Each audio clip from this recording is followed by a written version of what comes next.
Hey, what is up guys, it is Phantom here, and welcome back to a brand new video, everybody, where in today's video, I am going to be ranking every single arc in Wizard101 from worst to best. Now, it's honestly a bit shocking to me that I have never done a video quite like this one before, because as you guys know, I tend to do a lot of ranking videos, on my channel, whether that be for, the worlds themselves, or just certain aspects, about all of the different worlds in this game. We do a whole lot of ranking videos, so it's kind of crazy that I've never actually ranked all 4 arcs in this game. Yep, so if you guys somehow were not aware of this fact, there are 4 arcs in Wizard101. You have the first arc, of course, which includes the world's Wizard City, right, through Dragonspire.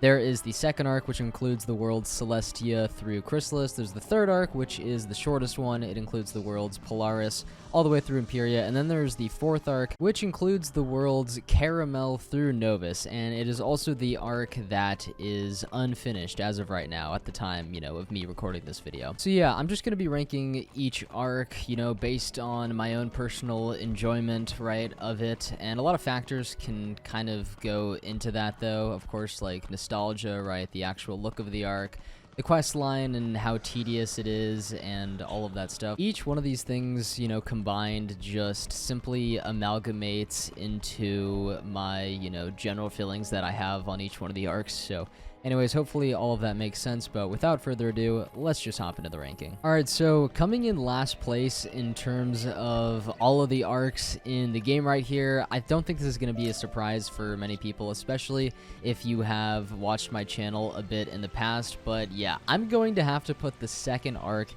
in last place, and I'm sure a lot of you, are probably pretty well aware, why this arc deserves this place, right, on this list, this specific place, and it's mainly due to the fact that the second arc, by far, out of any of the other arcs in this game, has the worst and most tedious quest line, okay? This is just the longest arc by far. It is much longer than Arc 1, right? Even though Arc 1 has the exact same amount of worlds, the actual worlds contained within the second arc are a lot longer. Well, not all of them, but it has a couple worlds though that are definitely kind of just like trump those first arc worlds in terms of length. So even though the second arc does have 5 worlds, right, there is a lot of questing to get through here, right? There's a lot of content, okay? You got worlds like Azteca, right? You got worlds like Chrysalis, of course, the one that I'm in right now. The longest world in the game, mind you, right? I'm pretty sure other worlds like, Avalon too, it's also pretty long. And, the first time you're going through the second arc, you might not really mind this as much. Some of you might even like it, but when you're on, like, your 5th or 6th wizard, right, on your account, right, I feel like you're just going to get tired of it. Like, it's just inevitable that you are simply going to get tired of it. There's too much to do. There is a lot of filler in the second arc as well, in my opinion, that just doesn't really need to be there. Of course, I mean, the second arc, it does have some high points, right? Chrysalis, obviously, for how long it is, has probably one of the most amazing stories in the game, with some of the best characters as well. Avalon itself as a world has to be, one of my... okay, I guess I just completed a quest right there in Chrysalis, but as I was saying, Avalon itself as a world is one of my most favorite in the game. It has an incredible storyline, also with really great characters. So there's definitely some things, right, about the second arc that I really do enjoy. I just feel like those things don't really, those high points just don't really make up for the extremely tedious quest line that is going on here. Like, I just can't forgive the second arc for having worlds like Azteca and Celestia in it, right? It's just never really going to be a thing, okay? So the second arc just has to come in last for me. I can't help it. I'm sorry. You know what? I'm going to say it. I'm going to say it. Morganth is just simply the weakest, right? The weakest arc villain out of any of the arc villains. Grandfather Spider, Malistaire, all of those people, like, she's the weakest. Her motivations, they're just bad. She's just a little brat. No one's going to convince me otherwise. Alright, so the arc that is going to be coming in second to last in terms of all of my favorite arcs in this game is going to be Arc 4. Now, Some people might argue that this is a little bit of an unfair placement just because, you know, Arc 4 isn't actually finished yet. You know, at the time of me recording this video, Wallaroo, the last world supposedly in Arc 4, is, you know, going to be coming out at the end of this year. But obviously, it's not here yet, so we don't actually know really what the end of this arc is going to look like or how it's going to end and all that. And basically there's just not really, you know, a little nice bow, you know, kind of tying this arc off. So yeah, that's definitely going to be disadvantageous to this arc, but I kind of just had to, you know, include that as part of the ranking because essentially I am ranking the 4th arc, you know, as it stands right now. And yeah, it's an unfinished arc, which really does suck. But I would say that the gap between, you know, here, wait, where should I go here? Yeah, let's go to Puerto Nuevo. But I would say that the actual gap, you know, the actual disparity of, okay, my screen's gray, but the actual disparity of how much I like, you know, Arc 2 compared to how much I like Arc 4 is actually, you know, pretty large. There's a pretty big gap in between how much I like the last arc, right, and how much I like the second to last arc, you know, this arc, right, in the grand scheme of Wizard101. So yeah, there is really a lot to like about Arc 4 though, okay? The beginning world of Caramel is definitely one of my favorite worlds, right, in just all of the game. I absolutely love the aesthetic of that world, you know, I love the, you know, whole theme of it's just really, really, you know, happy and joyous on the outside, but then on the inside, you know, there's actually, like, a lot of civil unrest going on between, like, you know, the hamsters and, you know, Nana and all that stuff. I think it's super, super cool, you know, what they did there. The actual world of Novus, too, you know, the world that I'm in right now, I think this is among one of the most unique worlds we have ever gotten in the game. I mean, just like look at the design of some of this stuff, man. I don't really know what this architecture is. I don't know what it all really means, but it's just a fucking acid trip, and I am absolutely here for it. Not to mention the storyline of the world is also really, really cool, right? Just us being the kind of errand boy for all of the different societies that are trying to colonize Novus and all that stuff, and just solving problems, and it's overall just a ton of fun. You know, I really, really enjoyed that aspect about Novus as well. Yeah, this is just a really, really kind of intelligent world in my opinion, and I never thought we were going to really get something quite like this in this game, so this world was obviously a really, really pleasant surprise. But then, you know, you get to the world of Lemuria, right, the second world in Arc 4, and things kind of go a little bit downhill when you get to that point. I don't really know why I talked about Novus before I talked about Lemuria, but I did.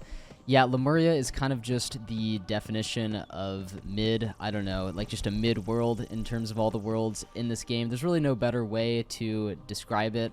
I just don't really like it too much. I don't think it reuses, like, its assets very, very well. And besides, like, the heroes of Lemuria, I don't know, they were probably the most entertaining part for me.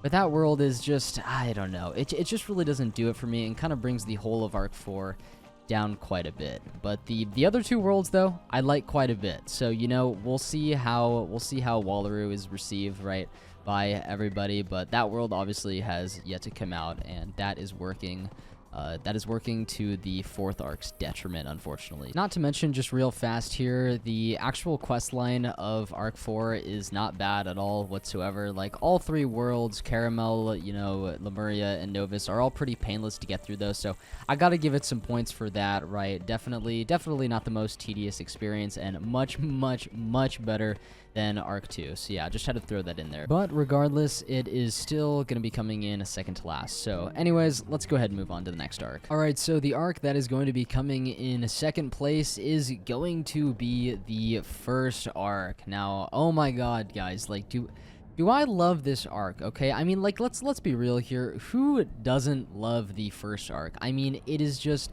it's an absolute classic, right? It's filled with so many classic worlds in this game. It's just jam-packed with so much nostalgia that I feel like it's almost impossible not to like it. Like, I really just don't know that many people who simply just don't like the first arc. They don't exist. They don't exist. I'm convinced. There's just not a whole lot that this arc really does wrong, right? It's got a really solid story, a really solid narrative with its main villain of Malastare, right? There's no world in the first arc also that just overstays its welcome, in my opinion. All of them are honestly really, really solid worlds. Dragonspire can definitely get a little bit annoying sometimes, maybe even Mushu a little bit too. You could kind of make that argument, but there's just something so special about each one of the worlds in the first arc. I guess it is just kind of a combination of nostalgia mixed with like the old graphics and whatnot, which I guess in my opinion is probably one of the worst parts of the first arc. I mean, it's probably the worst looking arc in this game, but of course, you know, it was the first arc after all. It was made a really, really long time ago, but there's also kind of a charm to, you know, these old graphics as well, even if they don't look the best. So even the worst parts of the first arc just kind of have like a silver lining to them. But yeah, back to, you know, just like the objectively good stuff about the arc, right? The quest line is not too annoying at all whatsoever, right? The arc, this arc is just not that difficult.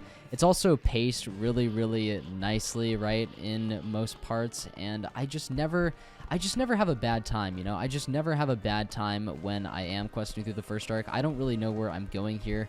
I'm just kind of, you know, wandering the rubble in Dragonspire, but... Whoa, wait, is there actually a way out of here? Hold up, this is important. Oh my god, what the heck? If you guys didn't know, I'm in the Crucible right now, and I did not even realize you could go through that. Anyways, though, yeah, first arc, very, very enjoyable experience overall, and I think it always will be for me, right?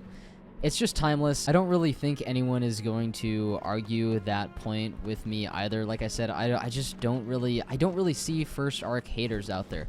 They don't really exist. So anyways, that's all I have to say about the first arc, though. It's coming in second place. But anyways, without further ado, let's move on to the best arc in this game. Just in my opinion, of course, right? My very objectively correct opinion. But yeah, let's head there. Arc 3, everybody. Arc 3 is going to take the #1 spot as best arc in the game for me. Now, I think there's going to be a decent amount of people that actually do disagree with me here. I don't think Arc 3 is, like, super universally liked. I feel like a lot of people would put the first arc as their, you know, most favorite arc in the game, and I totally get that.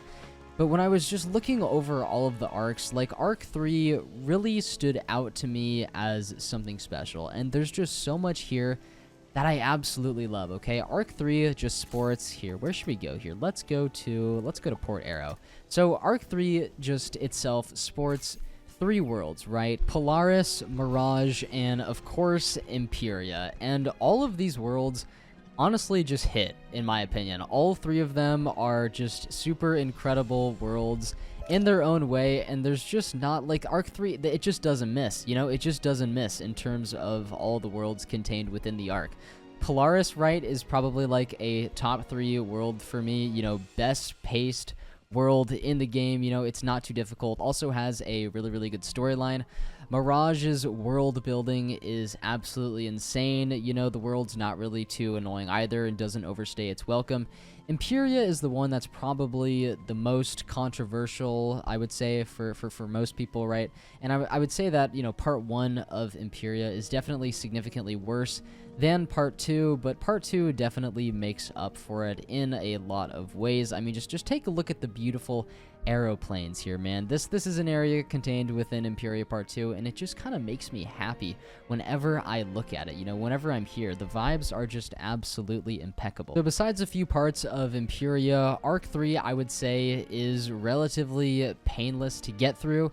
And I don't know, in the meantime, it's like you can kind of just quest through, you know, Arc 3, just like really, really chill like, and just kind of enjoy the storyline, right? Just kind of enjoy what's here and all of the content that is presented in front of you.